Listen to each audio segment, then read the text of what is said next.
إلا ما علمتنا إنك أنت العليم الحكيم ولا حول ولا قوة إلا بالله العلي العظيم. رضينا بالله ربا وبالإسلام دينا وبمحمد نبيا ورسولا. اللهم أعنا على ذكرك وشكرك وحسن عبادتك. رب يسر ولا تعسر فإن تيسر عليك يسر بتمم الخير.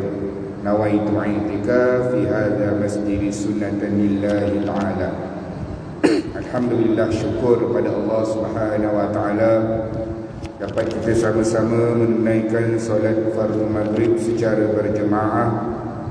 Kemudian kita berzikir dan berdoa, lalu Allah Subhanahu wa taala mengekalkan kita sekali lagi di dalam masjid ini untuk mendengarkan sedikit perkongsian. Moga-moga ianya mendatangkan manfaat buat kita dunia dan akhirat, insya-Allah.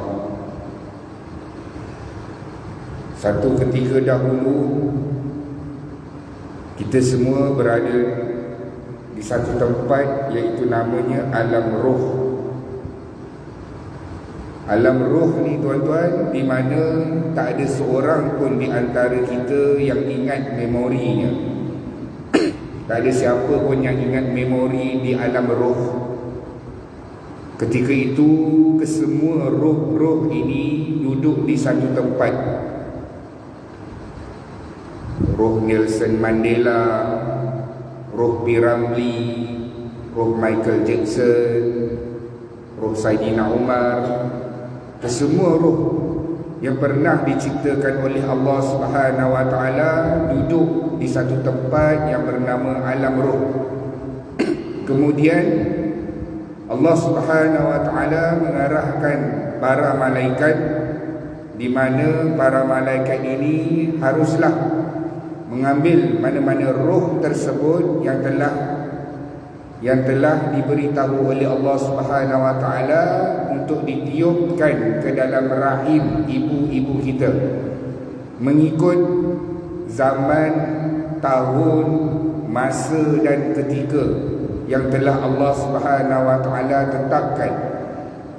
Maka tuan-tuan, ketika itu Allah lah yang memilih siapa ibu dan ayah kita. Kita tak boleh pilih siapa ibu dan ayah kita. Kita tak boleh pilih nak duduk di dalam rahim seorang permaisuri agung. Kita tak boleh nak pilih hidup di dalam rahim seorang jutawan, orang yang kaya. Maka apabila roh itu ditiupkan di dalam rahim ibu kita, maka itulah ibu kita dunia dan akhirat buat selama-lamanya.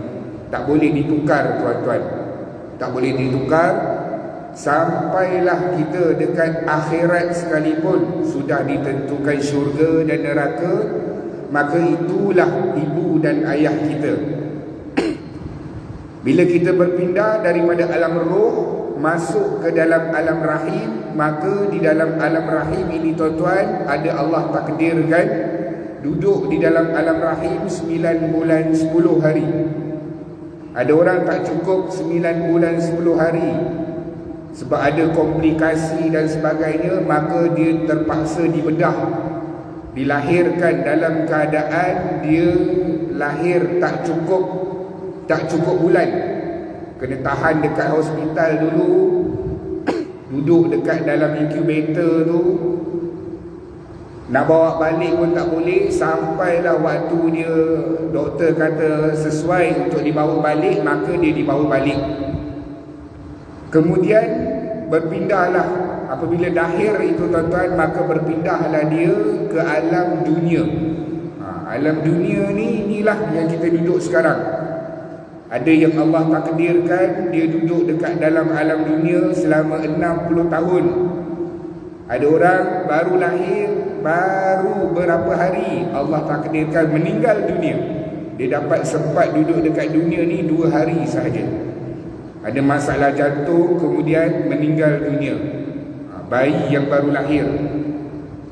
Ada orang Allah takdirkan sampai usia remaja. Ada Allah takdirkan dia sempat berkahwin, Tak sempat ada anak, kemudian meninggal dunia. Begitulah lumrah alam dunia ini, tuan-tuan. Di mana alam inilah Allah Subhanahu Wa Taala menetapkan di sinilah berlakunya ujian, ditentukan pahala dan dosa kepada makhluk tersebut yang bernama manusia. Kemudian sekejap lagi kita akan berpindah ke satu alam. Satu alam yang mana mesti dan wajib mana-mana manusia, makhluk Allah Subhanahu Wa Taala yang dikurniakan nyawa, dia mesti akan merasakan kematian. Kullu nafsin dha'iqatul maut. Setiap yang bernyawa mesti akan lalu satu fasa kematian. Seorang sekali saja. Seorang sekali. Siapa dia? Yang bernyawa itu manusia, kemudian ada jin, ada malaikat, ada iblis dan juga ada haiwan. 5 bangsa ini, tuan-tuan, bernyawa, di mana manusia dan jin ada dosa dan pahala, malaikat tak ada dosa, iblis dosa kesemuanya, dan juga haiwan, tuan-tuan. Haiwan dia tak ada syurga dan neraka, cuma dia akan dibalas. Dia akan dibalas di padang mahsyar nanti, tuan-tuan. Jadi bila kullu nafsin za'iqatul maut, setiap yang bernyawa mesti akan merasakan kematian. Maka, tuan-tuan, hari ini kita yang duduk di atas muka bumi ini belum lagi mati. Maksudnya kita belum rasa satu fasa, iaitu kematian, di mana kematian ini menyakitkan. Menyakitkan kerana apa, tuan-tuan? Kerana apabila Rasulullah sallallahu alaihi wasallam akhir bulan Safar, Nabi mula sakit. Sebab Rabiul Awal, 12 Rabiul Awal Rasulullah sallallahu alaihi wasallam wafat. Akhir bulan Safar Nabi sakit. Kadang Nabi duduk baring, Nabi mengikat kepala Nabi dengan kain, Nabi demam, panas. Sampai satu keadaan Ibnu Mas'ud datang ziarah Rasulullah sallallahu alaihi wasallam, pegang Nabi. Wahai pesuruh Allah, panas sungguh tubuh kamu. Lalu Rasulullah jawab, kami para nabi dan para rasul kalau diuji double. Maksudnya kalau Nabi sakit, umpama 2 orang yang sakit, double, tuan-tuan. Rasulullah sallallahu alaihi wasallam, waktu Nabi sallallahu alaihi wasallam melalui fasa sakaratul maut, Nabi kata, ala inna lil mauti sakarat. Sesungguhnya bagi kematian itu ada kesakitannya. Maksudnya apa, tuan-tuan? Kita akan mati, dan mati itu menyakitkan. Mati itu adalah sakit. Kata Rasulullah sallallahu alaihi wasallam, bagi kematian itu ada kesakitannya. Ubat dia apa, tuan-tuan? Ubat dia apa? Dekat atas muka bumi ni kita tengok mana-mana penyakit. Mana-mana penyakit. Saya kerja di hospital, Institut Kanser Negara, di mana ada satu sakit itu, sakit kanser ini boleh dikawal dengan ubat tahan sakit yang paling tinggi, iaitu morfin. Morfin, tuan-tuan, morfin yang sahaja yang boleh mengawal rasa kesakitan kanser ini. Kemudian bila kesakitan kanser ini, tuan-tuan, ada orang kata sakit bersalin ini lagi sakit. Lagi sakit. Allah beritahu dalam Al-Quran, wa zanna annahu al-firaq. Waktu orang tu nak mati, tuan-tuan, waktu orang tu nak mati, waktu malaikat nak ambil nyawa dia buat pertama kali, dia sebut dalam hati dia, zon di sini bermaksud dia yakin betul-betul, bukannya dia sangka. Dia betul-betul yakin yang bahawanya ini adalah kematian, kerana sakit mati ini tak pernah dirasai oleh orang-orang yang hidup di atas muka bumi Allah ini. Bila dia tarik, malaikat tarik nyawa dia buat kali yang pertama, Dia yakin ini mati, hari ini mati aku kali ini. Sebab apa? Sebab kesakitan mati ini tak pernah pun di atas muka bumi ini dirasai oleh mana-mana orang pun. Satu, orang yang hidup pasti akan merasakan kematian. Dua, kematian ini menyakitkan. Jadi bila sakit tuan-tuan, ada tak ubat dia? Bagaimana di atas muka bumi ini kalau sakit kita makan Panadol, kita makan Tramadol, kita makan ubat morfin dan sebagainya untuk menahan kesakitan. Allah Subhanahu Wa Taala melalui Rasulullah sallallahu alaihi wasallam turut mengajarkan kita bahawa sesungguhnya untuk sakit mati ini pun ada ubat dia. Tapi bukan untuk hilang tuan-tuan, untuk meringankan kesakitan itu sahaja. Allahumma hawwin alaina fi sakaratil maut. Ya Allah, ringankanlah sakit sakaratul maut kami ini ya Allah. Hari ini berapa banyak kita baca doa ni tuan-tuan? Hari ini ada baca tak agak-agak? Daripada subuh, Allahumma hawwin alaina fi sakaratil maut. Ada baca tak? Tak baca tuan-tuan. Ada sebahagian kalau baca alhamdulillah. Rasulullah sallallahu alaihi wasallam tidak pernah meninggalkan doa ini, padahal Nabi adalah seorang nabi dan juga rasul yang mendapat tempat pertama di sisi Allah. Nabi lah yang paling banyak membaca doa ini, maka kita umat yang biasa inilah yang paling banyak sepatutnya membacakan doa ini. Sedangkan Nabi pun merasakan sakit kematian. Kita ini manusia biasa yang hari-hari melakukan dosa kepada Allah Subhanahu Wa Taala, maka kitalah yang paling patut meminta kepada Allah Subhanahu Wa Taala untuk diringankan sakit sakaratul maut kita tuan-tuan. Sebab apa kita tak minta tuan-tuan? Sebab kita tak tahu bila kita nak mati. Satu, mati seorang yang hidup mesti akan merasakan kematian. Kedua, kematian itu menyakitkan. Ketiga tuan-tuan, tak ada siapa pun yang tahu bila dia nak mati, dekat mana dia nak mati. Kita tengok berita hari ni tuan-tuan, seorang remaja, dia pun tak tahu yang dia akan mati dalam keadaan boyfriend dia, teman lelaki dia akan menoreh perut dia dan membakar dia tuan-tuan. Dia pun tak tahu yang dia akan mati pada hari itu. Dalam keadaan dia tak tahu dia akan mati dengan cara yang begitu. Kemudian tuan-tuan, mati ini adalah rahsia Allah Subhanahu Wa Taala. Tak ada siapa tahu dia nak mati, dan tak ada siapa boleh tahu dengan cara apa dia nak mati. Ada orang mati, kita tengok sampaikan khutbah, tular di dalam media sosial, tengah sampaikan khutbah, sebut ittaqullah, kemudian rebah jatuh, meninggal dunia dia tuan-tuan. Dia tak boleh beli waktu dia nak mati dengan cara macam tu. Allah lah yang memilih macam mana dia nak mati. Allah yang pilih tuan-tuan. Bagaimana kita tengok, itu yang saya nak sebut dekat sini, pentingnya ending kita, pengakhiran kita tuan-tuan. Ada sebahagian orang, kisah benar tuan-tuan, dia ni ahli masjid, ahli jawatan kuasa masjid, imam dan sebagainya. Tiba-tibalah dia merajuk. Sebab apa? Tak dilantik lagi. 20 tahun dia jadi imam, tiba-tiba orang tukar dia. Orang tukar dia bagi peluang kepada imam yang lain, merajuk, tak datang masjid, kemudian terus meninggalkan masjid tuan-tuan. Meninggalkan masjid, tak pergi masjid, pakai seluar pendek dah mula dah. Kita tak tahu ending kita tuan-tuan. Bagaimana Allah Subhanahu Wa Taala nak tentukan cara kematian kita.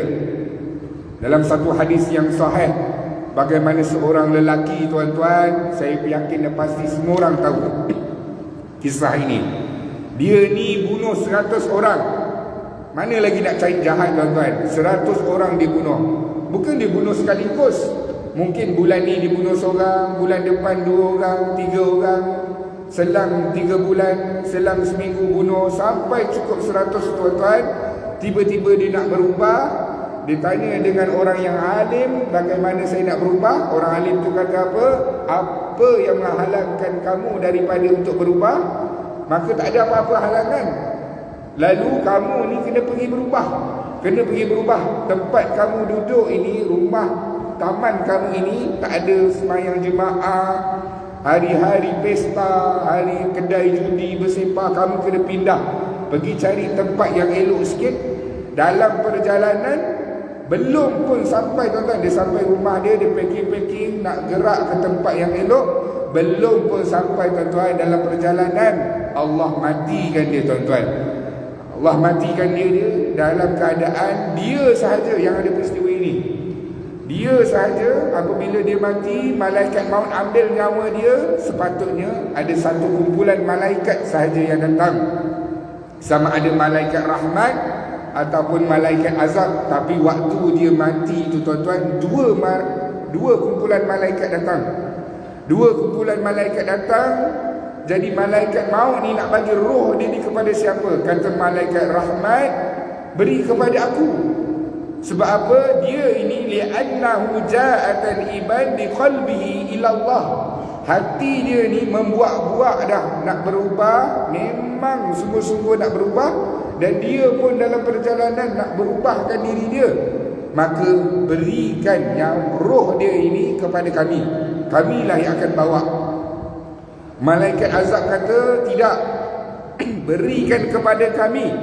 Sebab lelaki ini li'annahu lam yasjud lillahi qad. Dia ini belum pernah sujud pun. Punyalah jahat tuan-tuan. Belum pernah sujud pun terhadap Allah Subhanahu wa taala. Berikan kepada kami. Sebab tak ada satu sujud pun dia kepada Allah Subhanahu wa taala. Lalu Allah hantar seorang lagi malaikat untuk menyelesaikan permasalahan ini tuan-tuan. Perkara ini berlaku kepada lelaki ini sahaja di dalam alam ini, tak akan dah berlaku kepada manusia yang lain. Sebab apa? Allah nak ajarkan kepada kita, ending ini penting tuan-tuan. Ending. Bila malaikat ini kira jarak daripada tempat dia sampailah tempat yang baik, bila dikira hanya lebih selangkah saja. Bila lebih selangkah, maka kumpulan malaikat rahmatlah rohnya lelaki ini diberikan kepada dia tuan-tuan. Nampak? Bukan sahaja kisah ini tuan-tuan, kita tengok dalam sirah sekalipun. Hari pertama dia masuk Islam, perang, mati syahid. Kata Rasulullah sallallahu alaihi wasallam, dia ini orang yang beruntung. Ahli syurga dalam keadaan belum pernah ada satu ibadah pun yang dia buat kepada Allah. Kita tak tahu ending tuan-tuan. Ada ahli ibadah wanita, dia ni pergi kurung kucing, tak bagi makan, tak bagi minum, mati kucing tersebut. Perempuan yang ahli ibadah ni tuan-tuan, dia ini ahli neraka. Kata Allah Subhanahu wa taala. Penting ending tuan-tuan. Sebab tu setiap hari adalah hari yang terakhir buat kita untuk selama-lamanya. Kita nak solat isyak kejap lagi, solatlah sungguh-sungguh tuan-tuan, dengan menganggap itulah solat yang terakhir buat kita untuk selama-lamanya. Mungkin kita tak akan jumpa subuh pagi esok. Boleh jadi tuan-tuan. Jangan ingat orang lain pun boleh jadi berlaku dekat kita. Kemudian itu ending tuan-tuan. Pentingnya ending. Kita tak tahu bagaimana Allah mengakhirkan kehidupan kita. Sebab itulah kita kena minta kepada Allah supaya Allah matikan kita dalam keadaan husnul khatimah. Ada doa dia tuan-tuan, hari-hari kita baca. Minta dengan Allah ending yang baik. Sebab apa? Kita tak tahu bagaimana Allah nak matikan kita, dengan cara yang macam mana. Allah pelihara kita 30 tahun, 40 tahun. Kita tak tahu bagaimana ending kita yang terakhir. Mungkin Allah nak matikan kita dalam keadaan yang tidak baik. Semuanya di bawah pengetahuan dan juga kuasa Allah Subhanahu wa taala. Orang yang nak nazak ini tuan-tuan, orang yang nazak ini tuan-tuan, bila dia nak mati, ini kisah orang yang mati dalam keadaan husnul khatimah. Selalunya lah, kalau dekat hospital dan sebagainya, kalau doktor kata okey lah boleh bawa balik, Sebab apa? Dah tak ada rawatan. Kita dah cuba sedaya upaya boleh bawa balik supaya ahli keluarga boleh tengok, saudara mara boleh tengok, adik-beradik yang lain boleh tengok. Kalau duduk dekat hospital, waktu melawat terhad dan tak boleh semua orang naik untuk berjumpa dengan pesakit, maka boleh bawa balik. Maka bila bawa balik tuan-tuan, selalunya orang yang dalam keadaan fasa nazak ini, dia buat apa tuan-tuan? Dia dah tak ada buat apa-apa dah. Dia muha, nafas dia naik, turun, naik. Dia dah tak ada dah nak makan dan apa. Dia hanya memandang satu arah saja tuan-tuan. Memandang satu arah. Waktu dia nak mati ni tuan-tuan, berapa hari minit ketika dia nak mati, malaikat maut ini tuan-tuan sudah pun berada di sisi dia, di bahagian kepala dia. Di bahagian kepala dia. Siapa yang nampak? Tak ada siapa pun yang nampak. Yang bakal nampak nanti siapa? Adalah roh ataupun si mati tersebut yang bakal menjadi jenazah ini. Kita yang dalam rumah tu macam biasalah, tak nampak apa semua. Kalau nampak terkejut tuan-tuan. Tapi tak nampak sebab dia adalah dimensi alam yang berbeza. Yang di rumah ni apa tuan-tuan? Adik-beradik datang, tengok, kejap, duduk. Ada yang baca Yasin, ada yang tengah tengok Maharaja Lawak, tengok Maharaja Lawak. Ada yang tengah masak dekat dapur, sibuk dengan masak dan sebagainya.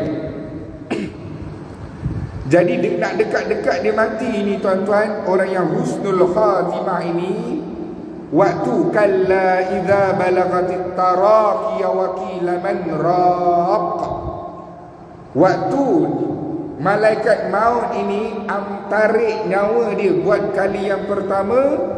Kali yang pertama tuan-tuan, lalu ditanya ahli keluarga mereka, habislah, matilah saudara kita, matilah sahabat kita. Siapa yang nak sembuhkan dia?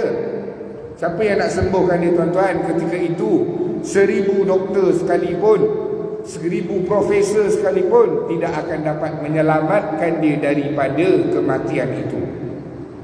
Apabila roh ini ditarik daripada kaki itu akan menjadi kosong.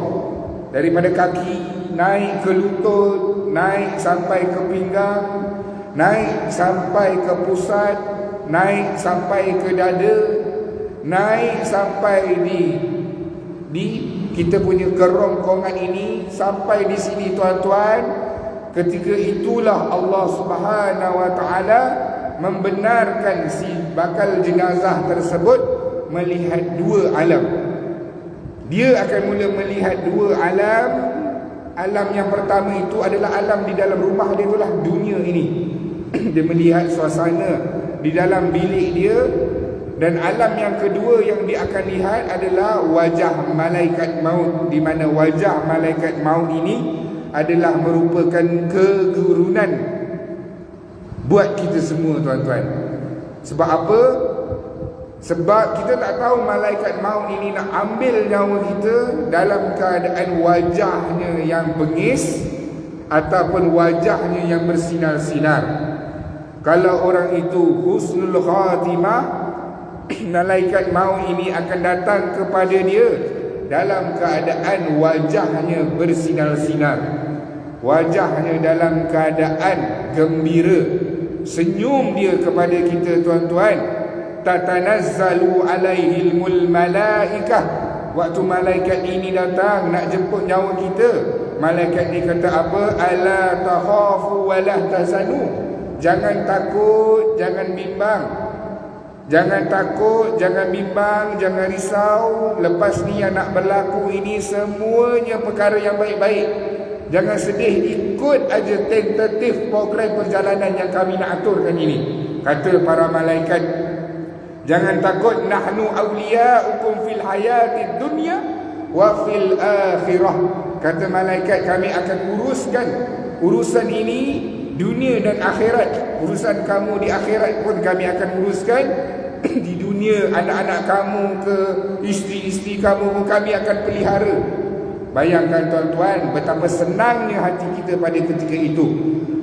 Tuan-tuan lah siapa yang ada pengalaman pertama nak pergi umrah.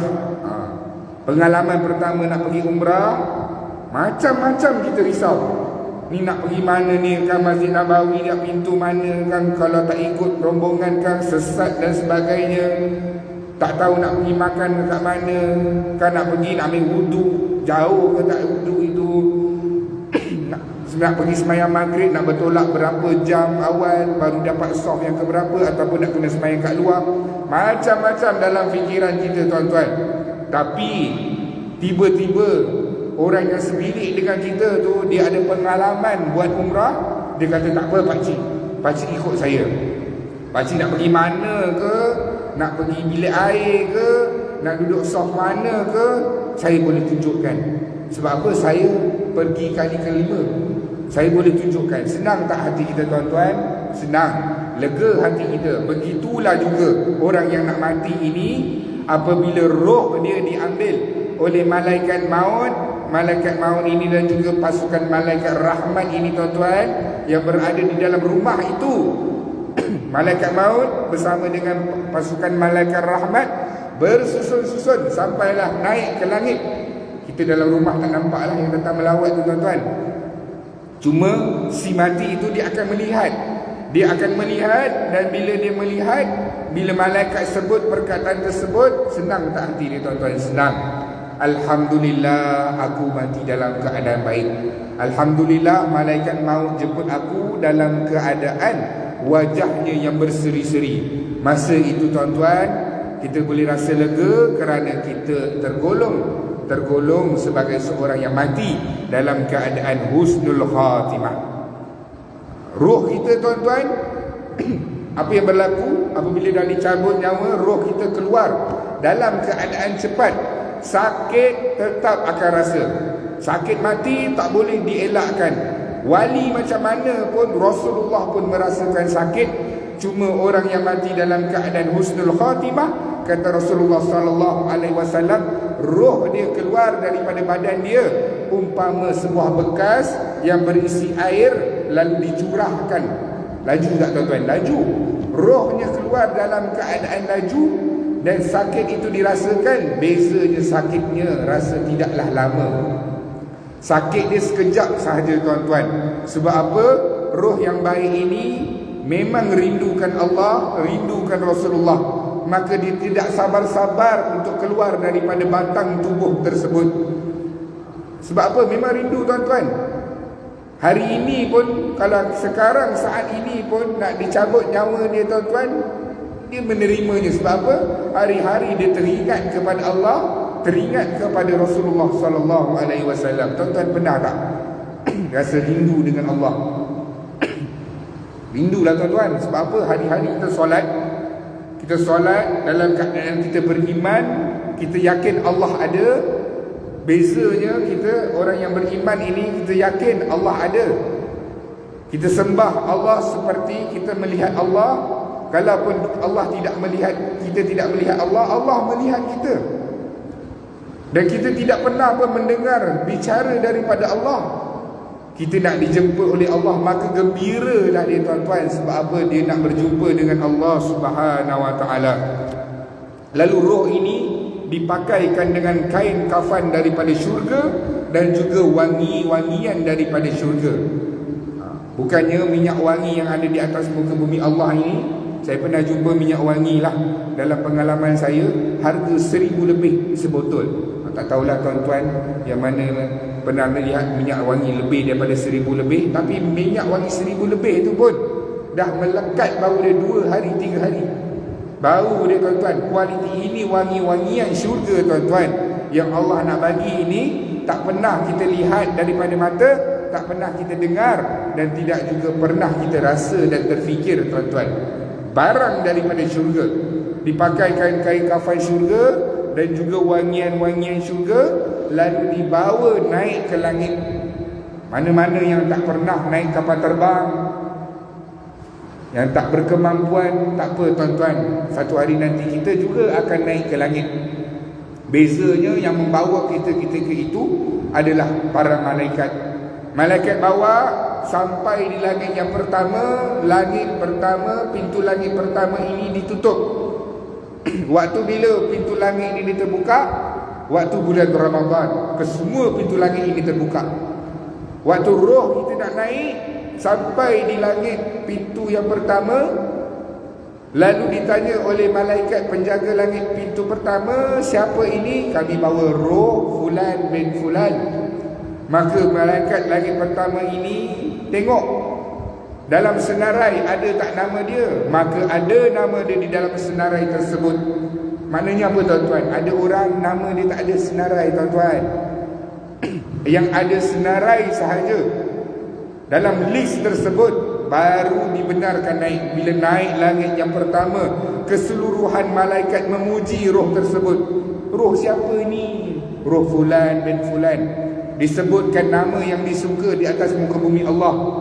Baiknya, bagusnya dia ni, mesti dia ni adalah hamba yang baik, taat perintah Allah. Semua malaikat memuji.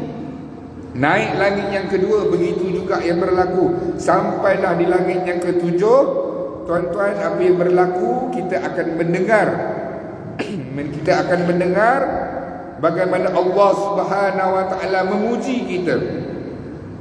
Aku redha dengan hamba aku. Dia telah melaksanakan segala tuntutan yang sepatutnya dilaksanakan di atas muka bumi Allah. Maka hari ini aku redha dengan dia. Letakkan buku amalan dia di satu tempat, iaitu di Illiyin. Kata Allah Subhanahu Wa Taala. Tuan-tuan, buat pertama kali kita mendengar Allah memuji kita. Tuhan yang selama ini kita sembah, yang kita taat, yang kita tahan nafsu kita daripada makan dan minum waktu bulan Ramadan, yang kita beriman dengan Tuhan ini. Tuhan ini memuji kita waktu hari pertama kematian kita. Aku redha dengan hamba-Ku. Ya Allah tuan-tuan, maka seronoklah hati kita bahawa sesungguhnya Allah sayang dengan kita. Letakkan buku amalan dia di Illiyin. Bila buku amalan ini dibuka? Apabila kita berada di hadapan Allah Subhanahu Wa Taala untuk dibentangkan buku amalan kita, untuk disemak satu persatu apa yang kita buat di atas muka bumi Allah ini. Selesai tuan-tuan. Lepas tu Allah kata apa? Allah arahkan kembalikan dia semula ke tanah. Dari tanah dia diciptakan, daripada tanah dia dikembalikan, dan daripada tanahlah juga dia akan dibangkitkan nanti. Lalu tuan-tuan, roh kita dikembalikan semula ke dalam jasad kita. Dekat dunia apa yang berlaku? Dekat dunia macam biasalah. Saudara mara telefon, nak ke bumi pukul berapa? Orang bacakan kita Yasin, roh kita dimandi, jasad kita dimandikan. Nak mandi kat mana? Nak mandi kat masjid ke dekat rumah? Bawa dekat masjid, dimandikan, dikafankan, kemudian disolatkan. Kemudian apa yang berlaku? Dibawa ke perkuburan. Kata Rasulullah sallallahu alaihi wasallam, proses itu waktu malaikat nak datang untuk soal dia, sekira-kira seekor binatang kambing itu disembelih, dilapah, dibahagikan daging-dagingnya. Sekira-kira waktu itu tuan-tuan, apabila dah masuk roh dia ke dalam jasad dia tuan-tuan, Allah Subhanahu Wa Taala berikan si mati itu mendengar. Dia mula mendengar derapan kaki orang yang meninggalkan dia daripada tanah perkuburan. Sengaja Allah buat begitu supaya apa tuan-tuan? Gerun. Orang mati ni tuan-tuan duduk dalam keadaan gelap, bila dengar orang tinggalkan dia, gerun. Takut dia tuan-tuan. Takut dia pada ketika itu. Lalu apa yang berlaku? Kalau dia ni husnul khatimah, dia akan didatangi. Dia akan didatangi oleh dua orang malaikat, di mana malaikat ini, kata Rasulullah sallallahu alaihi wasallam, aswad dan azraqan. Tubuh dia ini berwarna hitam legam, mata dia ini azraqan, kebiruan. Iza takallama, bila kedua-dua ini bercakap, yakhruju min afwahihim nar. Bila kedua-dua malaikat ini bercakap, mulut dia akan mengeluarkan api. Tuan-tuan, kita akan menghadapi malaikat yang jenis ini. Husnul khatimah ke, su'ul khatimah ke, malaikat mungkar dan nakir datang dalam keadaan garam, wajahnya hitam, matanya biru. Bila dia bercakap, akan keluar api daripada mulutnya, dan di tangannya ada mitrakul hadid, iaitu penukul besi. Kalau diletakkan di gunung, maka berkecailah gunung tersebut. Itu gunung, tuan-tuan. Kalau letak dekat kita, habis, tuan-tuan. Jadi debu berterbangan. Penukul itulah yang nak diketuk kepada mana-mana yang mati dalam keadaan su'ul khatimah. Lalu apa yang berlaku? Malaikat ini akan tanya soalan. Di mana soalan yang malaikat ini tanya, semua orang hari ini boleh jawab. Darjah 1 pun boleh jawab. Tapi tuan-tuan, yang jawab ini siapa dia? Adalah amalan dia. Bagaimana banyak amalan dia, maka sebanyak itulah kemampuan dia untuk menjawab soalan tersebut. Kalau orang yang husnul khatimah, bila ditanyakan ma rabbuka, siapa Tuhan kamu, Allah akan memimpin bibir dan mulut dia untuk menyebut Rabbi Allah, Tuhan aku adalah Allah. Siapa lelaki ini yang diutuskan kepada kamu? Maka mulut kita akan mudah untuk menjawab jawapan-jawapan tersebut. Apa agama kamu? Agama aku adalah Islam. Kemudian, dengan apa kamu berpegang semua ini? Dengan kitab Allah Subhanahu wa ta'ala. Itu kalau orang yang husnul khatimah, tuan-tuan. Maka dia akan selamat dengan jawapan ini. Allah akan memudahkan tutur bibir dia untuk menyebut soalan-soalan daripada mungkar dan nakir. Kemudian apa yang berlaku, tuan-tuan? Orang yang mati ini dalam keadaan dia husnul khatimah, Allah pertontonkan dia kedudukan dia di dalam syurga. Dia pergi ke mana, tuan-tuan? Kita jangan ingat orang yang mati dia akan duduk di dalam kotak, tidur sampailah kiamat. Dia akan dibawa pergi ke taman-taman syurga. Baru taman-taman syurga, tuan-tuan. Taman-taman syurga, di mana dekat taman-taman syurga ini, tuan-tuan, adalah kehidupan barzakh. Kehidupan barzakh. Tuan-tuan jangan bayangkan dia duduk dekat satu tempat, kotak biru, kotak, kemudian dia duduk tunggu sampai kiamat. Tak. Dia akan duduk di taman-taman syurga, dan ruh dia ini, tuan-tuan, akan berjumpa dengan ruh-ruh yang baik, yang husnul khatimah juga waktu dia mati itu, tuan-tuan. Waktu dia mati, dia akan berjumpa dengan ruh-ruh lain, maka akan bersembanglah berkenaan dengan hal-hal dunia. Akan bersembang dengan hal-hal dunia. Mana-mana ruh yang kenal dengan fulan yang baru mati ini, maka dia akan tanya perihal-perihal dunia, tuan-tuan. Dia akan bertanya, bersembang, tuan-tuan, menikmati kehidupan di alam barzakh, di taman syurga, tuan-tuan. Dah tak ada dah nak pergi check up hospital bulanan, kencing manis, darah tinggi. Dah tak perlu dah pening-pening nak bayar hutang dan sebagainya, komitmen bulanan, nak makan apa dan sebagainya. Dah tak ada dah rehat buat dia selama-lamanya, dan tiada ibadah buat dia selama-lamanya. Itu orang yang mati dalam keadaan husnul khatimah. Kemudian, tuan-tuan, orang yang mati dalam keadaan su'ul khatimah, ini yang kita tak nak. Ini yang kita tak nak, tuan-tuan. Di atas muka bumi ini, kenangkanlah, tuan-tuan. Kenangkanlah apa yang berlaku, apa yang bakal berlaku kalau orang yang su'ul khatimah.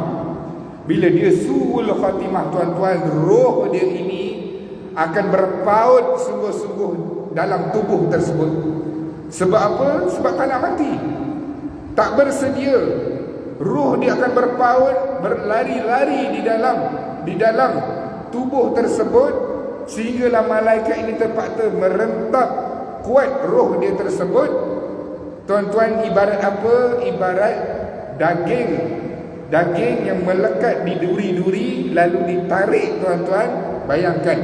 Bayangkan kesakitan. Malah jauh lebih daripada itu kesakitannya. dalam keadaan malaikat ini pukul, tuan-tuan, yadribuna wujuhahum. Malaikat ini pukul muka dia dan mula hina, tuan-tuan. Dia keluar dalam keadaan malaikat ini hitam, bengis, bersama dengan malaikat-malaikat azab yang memandang dia dengan pandangan yang cukup hina. Lalu malaikat ini yadribuna wujuhahum, pukul muka dia, pukul wajah dia, tuan-tuan. Dan mula hina dah kehidupan dia. Lalu dipakaikan kafan daripada neraka dan bau busuk yang boleh dihidu oleh keseluruhan penduduk langit. Maka bermulalah sedih, sakit, hina buat dia, tuan-tuan. Dibawa naik ke langit yang pertama. Nama dia tak tersenarai, tuan-tuan. Nama dia tak tersenarai. Maka Allah pada ketika itu humbankan dia semula ke bumi, ke tanah. Bayangkan, tuan-tuan, Allah kata humban, bukan pulangkan roh dia. Humban, campakkan dia, roh ini ke dalam jasad dia. Apabila dia masuk roh dia itu ke dalam jasad, tuan-tuan, dia akan melihat amalan dia yang datang dalam keadaan hitam dan juga busuk, tuan-tuan. Munkar dan Nakir datang kepada dia dalam keadaan dia tak dapat jawab. Bila ditanya, ma rabbuka, siapa Tuhan kamu, dia akan jawab apa? Ini hadis yang sahih, tuan-tuan. Macam mana hari ini kalau mana-mana guru ke, ibu bapa ke, kan, anak kita tak dapat jawab, Halo, tadi pergi sekolah ke tak? Dia banyak Itulah ucapan orang yang mati dalam keadaan su'ul khatimah, tak dapat jawab.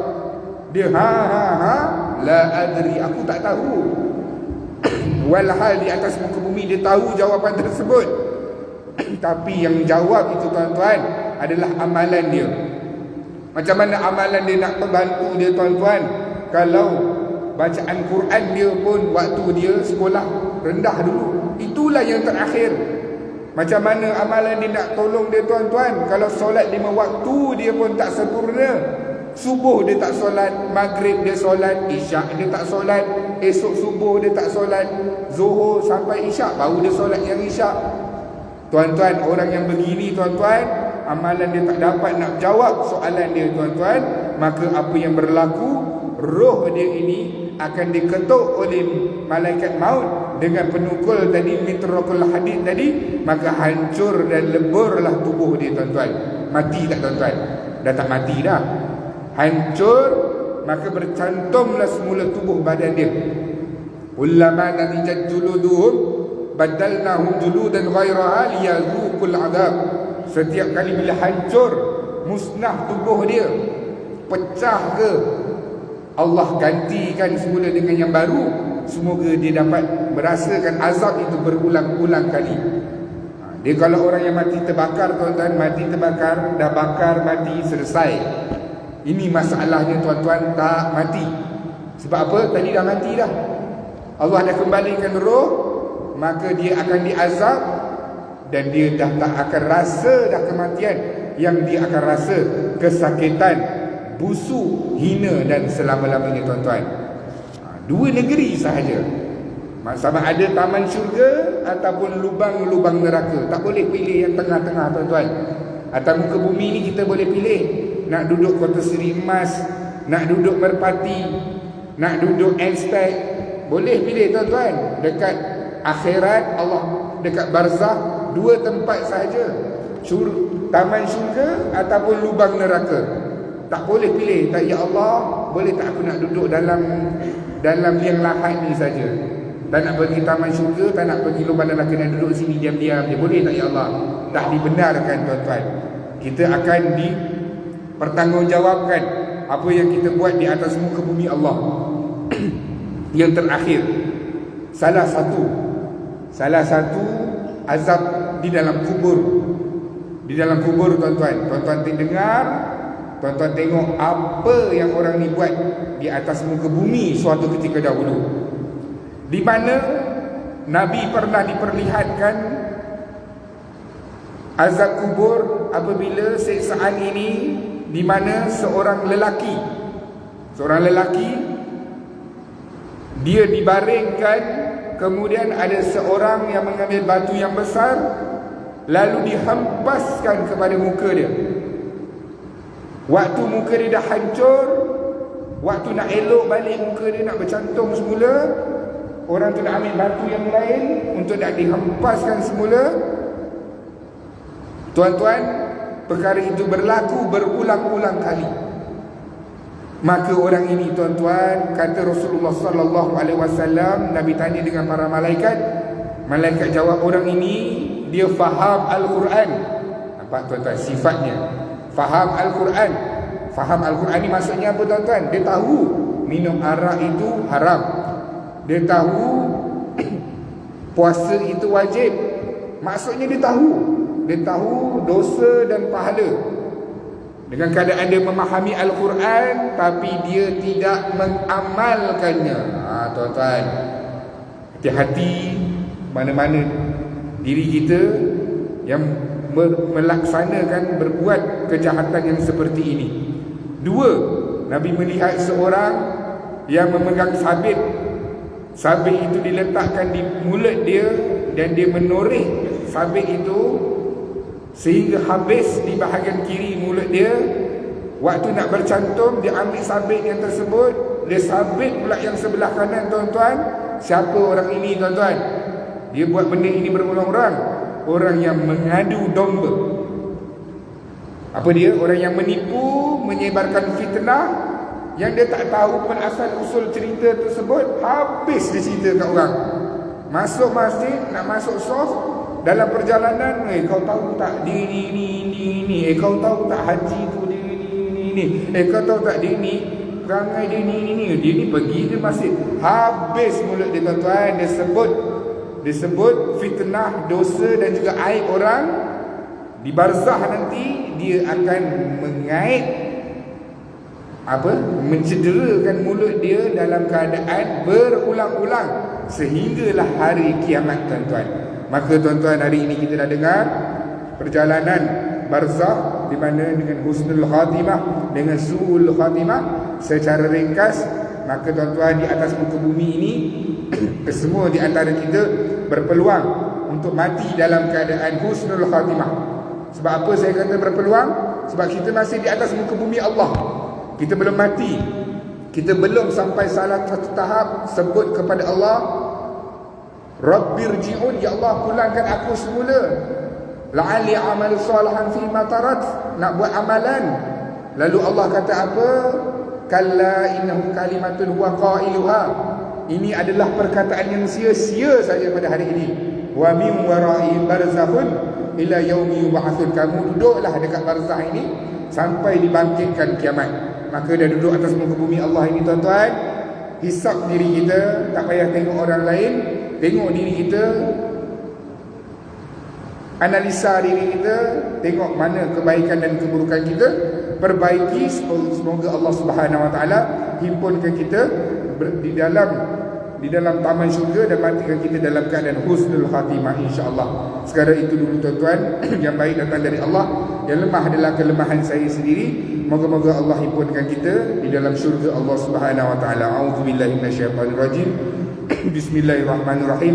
Alhamdulillahirabbil alamin, wassalatu wassalamu ala asyrafil anbiya'i wal mursalin wa ala alihi washabihi ajmain. Ya Allah, ya Tuhan kami, ampunkanlah dosa-dosa kami, dosa kedua ibu bapa kami, dosa ahli keluarga kami, dosa rakan-rakan kami. Ya Allah, ya Tuhan kami, matikan kami dalam keadaan husnul khatimah. Jangan matikan kami dalam keadaan su'ul khatimah. Ya Allah, ya Tuhan kami, ringankan sakit sakaratul maut kami, ya Allah. Ya Allah, ya Tuhan kami, matikan kami dalam keadaan baik, ya Allah. Tempatkan kami di taman-taman syurga, ya Allah. Jangan letakkan kami di lubang-lubang neraka, ya Allah. Ya Allah, ya Tuhan kami, bangkitkan kami dalam keadaan Engkau redha dengan kami, ya Allah. Berilah buku amalan kami dengan tangan kanan kami, jangan beri buku amalan kami dengan tangan kiri kami. Ya Allah, ya Tuhan kami, hisablah kami dengan sempurna, ya Allah. Kasihanilah kami, ya Allah. Permudahkan proses timbangan mahsyar kami nanti, ya Allah. Pimpinlah kami dalam meniti tepian sirat-Mu ya Allah. Himpunkan kami, kedua ibu bapa kami, ahli keluarga kami, rakan-rakan kami ke dalam syurga Firdaus tanpa hisab dan azab, dan jauhkanlah kami daripada azab api neraka Jahannam ya Allah. Rabbana atina fid dunya hasanah wa fil akhirati hasanah wa qina adzaban nar. Sallallahu ala sayyidina Muhammad wa ala alihi wa sahbihi wasallam. Walhamdulillahi rabbil alamin. Wallahu